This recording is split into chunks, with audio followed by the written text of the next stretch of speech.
Hello everyone, my name is Cassandra and I am a Death Keeper. Today has been weird for synchronicity. I've seen quite a few things that have both renewed my convictions in everything that I've been doing.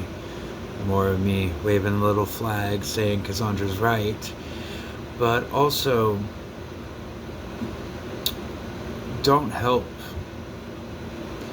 It doesn't really help all that much knowing what I know and how late people are to these realizations, to realizing what's going on in this world and realizing the truth behind my words when I say things like, this world is not what you think it is. So, I want to start today by dispelling a bit of that, what I know from my own experiences, from my trade as a Death Keeper, uh, seeing people's lives play out and remembering their stories. And I want to talk about the cycle itself and what I mentioned before about how religions are all over this world are telling the same stories. They're all have this idea in their head that their language or their culture or their art has created into a thing. So I want to show you what that looks like a little bit without those masks.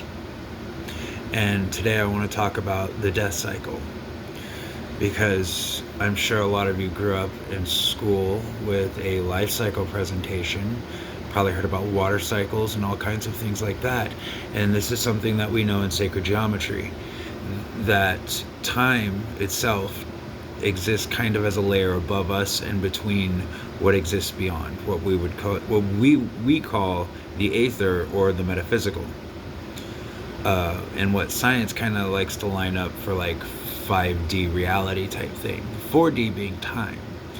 But time is kind of like a buffer zone, because up there things happen instantaneously. Whatever you think, that's what gets created. And for us, because our thoughts are incomplete in a way, those effects kind of trickle down through time and we experience it over a delayed process. So the only thing that time really recognizes or respects is cycles. And death has a cycle of its own, in my understanding, and as I said, all of the things. So what does this look like? Well, normally, when a person dies, their soul is released and they return to source. And they return to source with all of their experiences that they gained while they were here and living. It's the only thing that we can take with us is the experiences that we have. And you might ask yourself, why would a God care anything about our experiences? And this is something that I feel like Carl Sagan, I might be misquoting here, but Carl Sagan had a few lines about this. One being that we are all star stuff, but another that I think is way more on point here is that we are all shards of the divine being that man has called God. And so and those shards are what give us our consciousness, they give us who we are, they give us our curiosity, all the things that God is, we also are. We're just kind of facsimiles of that. And one of the most powerful things that we're given in that process, in our shards, is the power to choose. Choice is the ultimate force in this universe. Nothing happens without us making a choice, be that an instinctual choice or a thoughtful and collected choice. Before you could sit on your chair, there was a choice made about, should there be a chair? What does it look like? How should it be formed? All of that stuff. And to break off a little bit from the death cycle for a moment, this would mean that the ultimate adversary of the ultimate power, choice, would be confusion. Because confusion is the only thing that can twist a person's circumstances or their minds into making choices that don't favor them, or don't favor their situations, or don't favor their worlds. And there's a lot of confusion out there to cloud one's choices. But to go back to the death cycle and what happens when your soul is released and you return to source, you're going back with your experiences. And your experiences are imperfect, facsimile experiences that an otherwise divine being would be incapable of having. That's the whole point. And through each one of these cycles, each one of these iterations that source shards itself and creates life, it gains more knowledge about itself. It's able to create more and express more. It can push the boundaries further. It can evolve. And once it's gone through all of those iterations, the shards return to source collectively. It all returns to one. And that entity is born into the next phase or the next tier of existence or creation or reality, however you want to put it, the next dimension. And one of the best stories that I can give you to how that really kind of looks was done many years ago. And I forget the exact name. It's Kurt something or another. Story of the Egg. And it's the story of a man who dies in a car accident and he goes to meet his creator.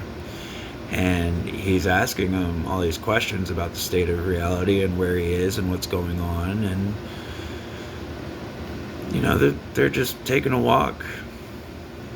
They're having an experience in that moment. The conversation between what you find out is a parent and a child. And it makes all of this, in that context, the dreams of an infant that has yet to be born. So that's what this death cycle more or less looks like, or should look like, as this infant gestates in the universes that we call existence and creation, having these diverse, creative, colorful, sometimes awful and horrible dreams from the misuse and abuse of choice, from the loss of self that clouds one's ability to make choices. And when you can see it like that, then your lives become a little bit simpler, a little bit easier. You stop seeing everything as an other, and you can see how you're connected to it. And this is something I noticed that, especially here in America, it's been driven out of a lot of people. It's through senses of false independence, or just that whole thing. The disconnection of people from what is true and what is real. And because here's the thing, anybody who sits out there and says that they made it on their own, or that they're a self-made millionaire or anything like that, they're lying, and they're wearing blinders, because they didn't make their shirts, they didn't make their shoes, they didn't build their cars, they didn't process the oil that goes into the gasoline that they put in those cars. They don't do any of that. Other people did that. Other people with better skills. Other people with different experiences. They're the ones that built all of the things that allow people to get lost in their choices, to confuse themselves in where they think their place in all of this really is. That's that true self versus ego thing. And a lot of people fail that test. And the worst part is that they fail that test thinking that they know the playbook better because they had generational knowledge. They had secrets handed down to them by their grandparents or by their parents. They learned things from their families who set them up and set up their way of lives to be a certain way. And that's not something a lot of us have anymore. Because the more disconnected we are, the more confused and likely we are to make choices that benefit them. They know this. And the way I know that they know this and they weaponize this against us constantly is through the very existence of things like social engineering or psychological manipulation or psychological operations. And psychological operations is one of those things where, again, people got an idea about it, but they never read the Army manual that actually had that written in it. They never saw the actual textbooks that were being written about how, if you just turn up the temperature on a group of people, you can get them to do just about anything you want them to do. If you change a person's environment, you can manipulate their choices. I think I touched briefly on this in a video before, but I didn't, it got clipped or something, so I'll revisit it now. And I mentioned an 80-20 split. This is taken out of psychology, and psychology says that the average person, the general person, will have their life determined 80% by their environment, and about 20% of that will be who they actually are as a person. So like if you're gay, or if you just don't like broccoli or something like that, that seems to be more in the 20% region. Whereas if you align to a nationality or a religion, that is the 80% of your environment getting back to you. And the thing about that 80% environment is it's everywhere. It's in your families, it's in your communities, it's in your schools, it's in your religions. It's indoctrination is what it ultimately boils down to. And we have a problem with indoctrination. Not just in the fact that you say the word and the average person goes, I don't want to do that, you can't indoctrinate me. But you also have the issue of our societies are built on indoctrination anyways. Some of it is expected and good and useful, and some of it is absolutely meant to keep you under the heel. And if you didn't have the psychological architecture to hold that down, then you would be very vulnerable and susceptible to it. And it would happen to you without you even knowing it. I mentioned social engineering, for example. This is a thing that businesses invested a lot of money into in the same way that they invest in advertising, because the results of that kind of manipulation, what they found out was applied in advertisement. If it didn't work, they wouldn't do it. If it wasn't valuable to them, they wouldn't put money into the research of the thing. So in terms of social engineering, I'll give you an example. It's a common known thing that people are responsive to colors. So all of your fast food joints will be reds and yellows typically, because red and yellow invokes a sense of urgency. It tricks your brain into moving faster. And it tricks your brain into thinking that, oh, a McDonald's, which is red and yellow, is going to give me really fast food really fast. Everything's going to be fast. Versus if you're in a hospital or if you're at an office, you'll probably find softer colors like blues or greens. Something more neutral, something that invokes a sense of calm, that placates the mind and the senses. These are all things found in social engineering, and it goes so much further, especially if you're not paying attention to it and you're not aware of what your vulnerabilities are. And if you're wondering why I'm talking about this now in relationship to the death cycle, there's a reason for it. It's because of that whole thing about how Source is looking for experiences, and it would behoove us to try and fulfill that with the best experiences that we can give for ourselves and for Source. We're one and the same. There's no difference, except for degrees of power and consciousness. Now,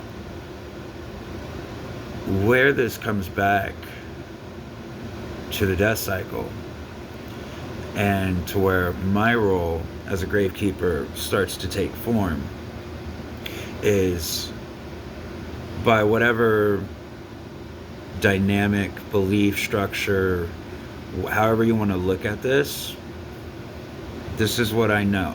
And we cross all of the spectrums. We cross every border that you can imagine. And it's that of what I used to call the gravekeepers, but given, as I said before, about the state of graves, death keepers.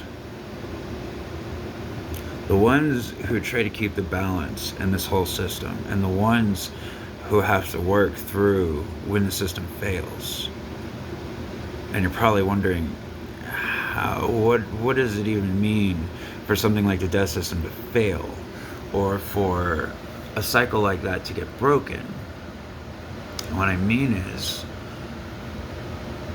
when a person passes on, they're leaving with their experiences and their memories, and that shard that they were given, that shard is being released. With that is still the application of choice. One of my favorite movies growing up as a kid, and probably bookmarked a lot of my life in a lot of ways, because guess what? There's a character in that movie who, believe it or not, is also a death keeper, who serves the roles and functions that folks like me do. And it's in the movie Jacob's Ladder. And it's towards the end of the movie when Jacob is sitting on the massage table and Charlie, his guardian angel, is working on him. And Jacob says, he's talking about his life and how it's falling apart, and he says, "I think I'm in hell." And Charlie says to him, "If you're frightened of dying and you're holding on, then you'll see devils tearing your life away. But if you've made your peace on this earth, then you'll see that the devils are really angels trying to free you from this world." Another movie that comes to mind that does a beautiful portrayal of this phenomena, this process, is What Dreams May Come. And in that particular movie, Robin Williams, who passes on, is forced to deal with the fact that his loved ones may or may not be with him when he crossed over. And the tragedy of that movie occurs when he finds out that it's his partner who is in hell, basically, suffering with the loss of her husband and her 2 children. Now, I want you to realize something very important about sacred geometry, about the way source is, the way the energetics work, the way the death cycle is, all of this. Is that when source had an awareness of itself, there were boundaries that were created that only it could understand, and it was unable to, whether it didn't have the power, didn't have the experience, didn't have the knowledge, whatever it was, a zona pellucida was formed. A zona pellucida is a sacred geometry term for what might as well be a geometric embryo. It's the barrier or the partition that separates one thing from another, or takes a glimpse of a thing and fractalizes it in some usually when we saw Da Vinci using it with his sacred geometry drawings and the Flower of Life. That zona pellucida exists in creation, and it's at that zona pellucida that the crossroads exist, where people like me, or souls like me, are from, and what we experience. Getting personal for a second, I've had many near-death experiences of my own, and I've been to my fair amount of funerals, and I've seen quite a few people die. in just about every way you can possibly imagine, and that's not counting for what has happened in my dreams and the places that my spirit will go to. So when I tell you that I don't get to see, the big bright go towards the light and all that, every time I've ended up back at the crossroads, a place of eternal twilight. And I'm there with the other gravekeepers doing what we do. Because when somebody dies with their regrets and fears or whatever it is that was holding that can anchor them to this world, when they die tragically with that stuff intact, their power of choice does what Source did, and it creates its own sphere of understanding. And that thing, that choice that gets done in an instant without them realizing it, without them knowing what they're doing in the first place, it happens because their powers and their power, the shard is activating, and is activated, and it's free from the mortal coil where things are very physical here, and intention starts to happen much more quickly. So a person who dies through some measure like that can find their shard ejected out of this entire matrix and into the void. And in the void, everything erodes and dissolves because there's nothing there. It's entropy incarnate. It's a form of entropy that is even stronger than entropy, that even entropy itself blinks in front of. That's why we call it the void. And there are places beyond that as well that are far more terrifying and make even less sense. Patchwork nightmare worlds of all the remnant shards that fell into the void and never came back. See, that's where this crossroads stuff comes in. And this is where the hell of one's own making happens. Because when a person gets ejected from this and they spend their time in the void, they're not lost. It's kind of like an orbit where that reality bubble floats around Source trying to reconnect. But if the person inside of it, the person who created it, doesn't realize that they're in hell, that they don't realize they're in Decentium, then it becomes a lot harder for them to come back, and it makes it a lot harder for them to make it back across the crossroads. And that's where our job's taken.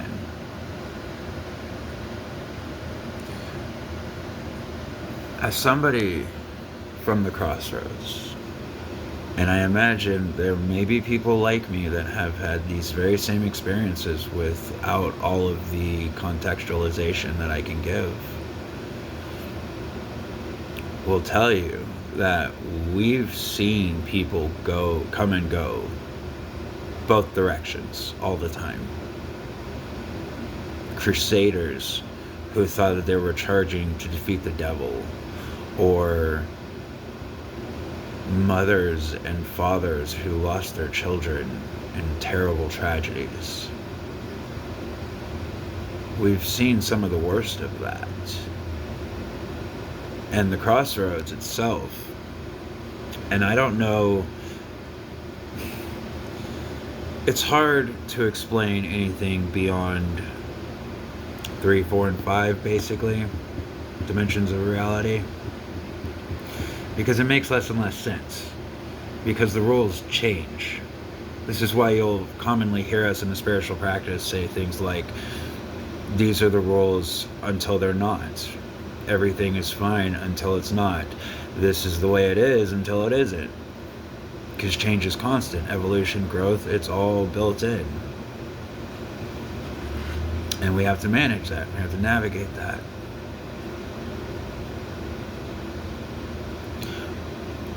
But the crossroads are very unbiased. And it seems to function independent of all of this. It acts as kind of a third-party observer. And for me, at least if I were to try and show this to other people, folks would see it as entirely unnatural and borderline tyrannical. That's kind of the problem, though, right? And I keep saying this, and I said it before, the truth doesn't care about our delusions. Reality doesn't care if it makes sense to us or not. And the more up you go, the more that becomes true. And the more you have to start thinking differently about things. And you have to start looking at things differently. There's much more I could say about this cycle. And there's much more that I could say about the people who have abused this cycle. We'll save those for another time.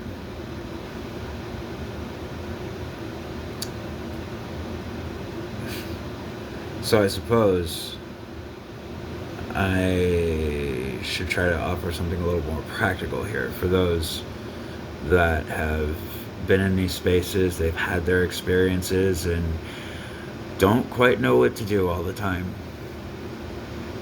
So we'll do some, Ghost 101. Intention is everything. The power to choose is everything. And the dead have no power over the living, except for the powers that we give them. See, if you find yourself in front of a specter or anything like that, the normal response isn't to call up your local ghost hunters and bring in all the EMF readers to validate their existence. I want you to picture if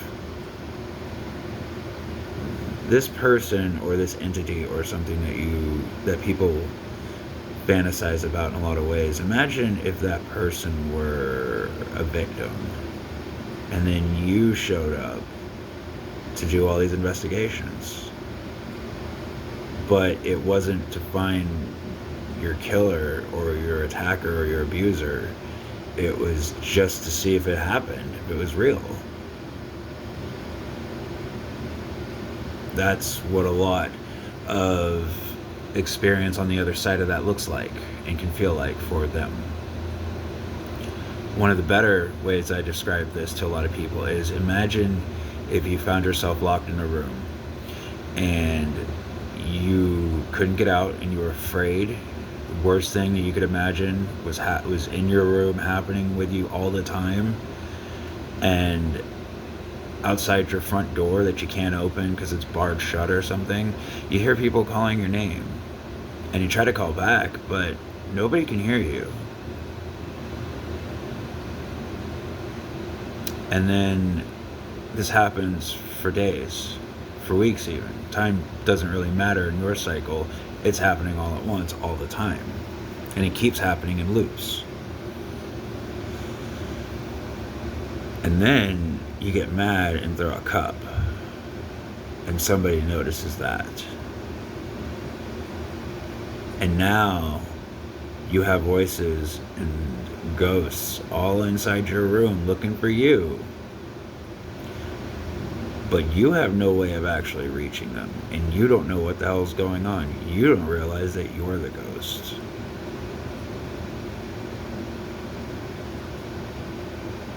Respect for the dead is paramount. Where they go after they die, up to them, honestly. Karma does its job. Trust that life is far more bizarre than anything any writer of fiction will ever create. And that the worst hells in this world are the hells of our own making. And if we ever want to stop living in those hells, then it's a matter of choice. And for those that don't have the benefit of choice, for those that might be stuck in the room, hearing their names called but can never reach back, then they need our help. And they need people like me.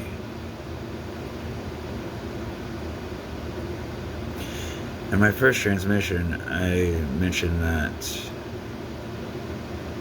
folks like me, spiritual workers of all stripes and trust, there's more of them than there are different branches of IT. And all of that. It's not an anomaly. It is a species-wide function. It's something that humanity evolved. Whether it was through our own insights, our own curiosity, our own developments, or if it was something more entangled, if it was just a continuation of the electromagnetic field that binds all of creation into this matrix of existence, into this pattern, into this cycle. It's here for a reason, and it doesn't care what anybody thinks about it.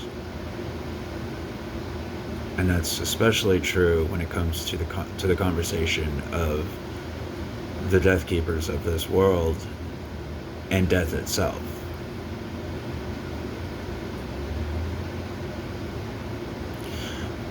I hope, for even the most devout or skeptical among you, that you'll find resonance in this. Because there's not exactly going to be a book or a debate or anything that you could really have when it comes to this subject, because of what the subject matter is, because of how it works, because of how non-conformative it can be to someone's perspective. But I also hope that this gives you an example of what I mean when I say this world is not what you think it is. And we, honestly, were made for better. To do better and to be more than what we are. Something that, in my experience, what I call this, what sacred geometry is, and why Source is doing all of this, and the parents involved, and the child having the dream, it's just a great experiment. Except that it's an experiment that we all get to participate in. And all of our results are valid. They're just part of the bigger stained glass window that makes up all of our fragmented experiences.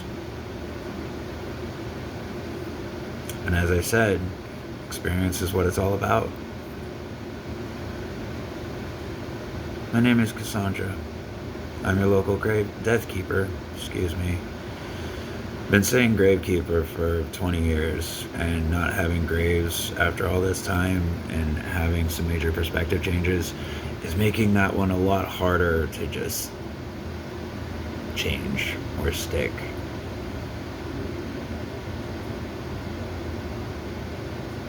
But yeah. I said this in my first video, and it still stands today. And I'll talk about this in another one too, about one of my big projects, one of my shrine works, I suppose, as a death keeper. I do sincerely want anybody who has suffered greatly at the hands of this administration's incompetence or its maliciousness or anything like that. Hell, if you've got a story about a pet that you lost during all of this because some Tesla dickhead ran him over, send me those stories too. They deserve to be remembered, and our stories deserve to be told. And they're not told for aggrandizement. Everyone ends up the same. They're told to make life better and to carry on and to learn and to grow. Thank you for your time. Spells and blessings, everyone. Stay safe out there.